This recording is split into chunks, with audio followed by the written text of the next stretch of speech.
Hello guys, welcome to the movie recap review. Happy watching. Missing no more.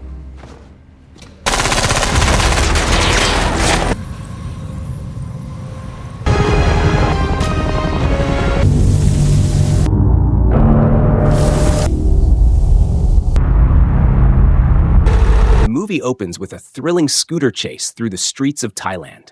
Disgraced archaeologist Luke Perdue is on the run after stealing a valuable painting from a dangerous criminal gang. Forced to escape by train, his journey is interrupted when a mysterious woman named Esme and her henchmen ambush him in his sleeper car, trying to steal the painting. Luke's quick thinking allows him to fend them off. Meanwhile in London, Luke's sister Charlotte is dealing with a midlife crisis. Her dull job as a museum curator and a tense divorce from her husband Harold have left her emotionally drained. One day at the museum, Luke surprises her by faking a conversation to distract her, just before stealing another painting. He uses the theft to pull Charlotte into a spontaneous adventure. At Luke's hideout, Charlotte meets Owen Carver, a wealthy corporate raider claiming to be terminally ill with liver cancer. Owen reveals that Luke is chasing the Fountain of Youth, guided by cryptic notes left behind by their late father, Harrison. He's joined forces with a pair named Murphy and Deb. According to the notes, a splinter group opposing the ancient order known as the Protectors of the Path hid clues to the fountain's location in 6 famous paintings. The final key lies in Rembrandt's Head of Christ. Charlotte points out that the version of Head of Christ they have is a fake. The original was believed to have been lost when the RMS Lusitania sank. After losing her job due to Luke's stunt, Charlotte agrees to help Carver recover the painting, which he plans to salvage from the sunken ship's first-class section through an illegal underwater operation. But just as the mission nears completion, Esme and her armed team launch a surprise attack. Holding Charlotte at gunpoint, she forces Luke into action. Though hesitant, he manages to outmaneuver Esme and save his sister, moments before the wreckage sinks back into the sea. Back in London, Charlotte receives a call from her estranged husband, Harold, who wants to secure a job at Carver's company and asks her to take custody of their son, Thomas. Despite Charlotte's anger at being dragged into another of Luke's dangerous schemes, especially now involving her son, Luke presses on, convinced that clues from the paintings point to the Wicked Bible, a notorious misprinted edition of the Bible, as the next key to the fountain's location. Suddenly, their hideout is raided by Interpol agents led by Inspector Jamal Abbas, hot on the trail of the 6 stolen paintings, alongside the vengeful Thai gangsters Luke had previously crossed. After bargaining for the team's release, Luke starts a gunfight to cover his escape by boat. The team travels to the Austrian National Library to examine the only surviving copy of the Wicked Bible. There, Luke is ambushed once again by Esme. He manages to overpower her while his team steals the book. During their fight, Esme warns him that the fountain holds a terrible power he doesn't understand. At the same time, Owen fends off armed men sent to abduct both him and Thomas, displaying an unexpected burst of agility.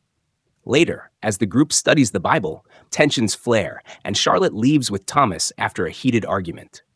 However, she reluctantly returns when Thomas pleads with her to stay. Murphy deciphers a hidden code in the Wicked Bible, which Thomas realizes isn't numbers. It's a series of musical notes. When Murphy plays the melody, he identifies it as a tribute to the 7 wonders of the world. Luke deduces that the fountain is located beneath the Great Pyramid of Giza, in a recently unearthed hidden passage. Elsewhere, Esme receives a call from her mentor, who commends her efforts, but gives her a new directive. No matter the cost, the fountain must remain buried. Despite Charlotte's warnings, Carver agrees to Luke's plan and hires a private army of mercenaries to secure the Great Pyramid. When Inspector Abbas and his Interpol team arrive, the mercenaries quickly overpower them, pinning them down. Murphy and Deb try to intervene but are outmatched, until Esme and her fellow protectors launch a surprise attack, wiping out the mercenaries in a swift and brutal ambush. Inside the pyramid, Luke, Carver, Charlotte, Thomas, and Carver's bodyguard Prager navigate a secret passage and emerge into a vast underground chamber, home to the legendary fountain. Abbas, now aligned with Esme, offers to help stop Carver. Growing increasingly unstable, Carver confesses he was never terminally ill.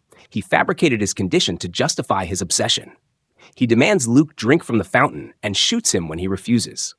As Luke bleeds, a drop of his blood touches the water, triggering a powerful vision. He sees himself gaining eternal life, but at a terrible price. Charlotte and Thomas rapidly age and die, their life force drained into him. On the brink of temptation, Luke pulls back. The moment he rejects the fountain, his wounds miraculously heal. Carver drinks instead, but without someone to siphon life from, the fountain turns on him. His youth vanishes in seconds, leaving behind a frail, withered old man. As the chamber begins to collapse, Esme uses a special key from her mentor to activate a failsafe, sealing the fountain forever. Prager is crushed in the chaos, while the others narrowly escape. Outside, Abbas clears Luke and Charlotte of any charges, blaming the entire operation on the now missing Carver. Before disappearing, Esme kisses Luke and tells him they'll meet again, so long as he continues chasing forbidden treasures. With the team reunited, Luke promises to help Charlotte find a fulfilling new path. As they prepare for their next adventure, Luke turns to Thomas and asks, "Anything in mind?" I've got an idea.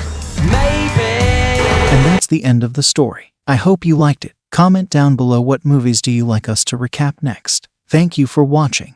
Don't forget to like and subscribe. Until next time.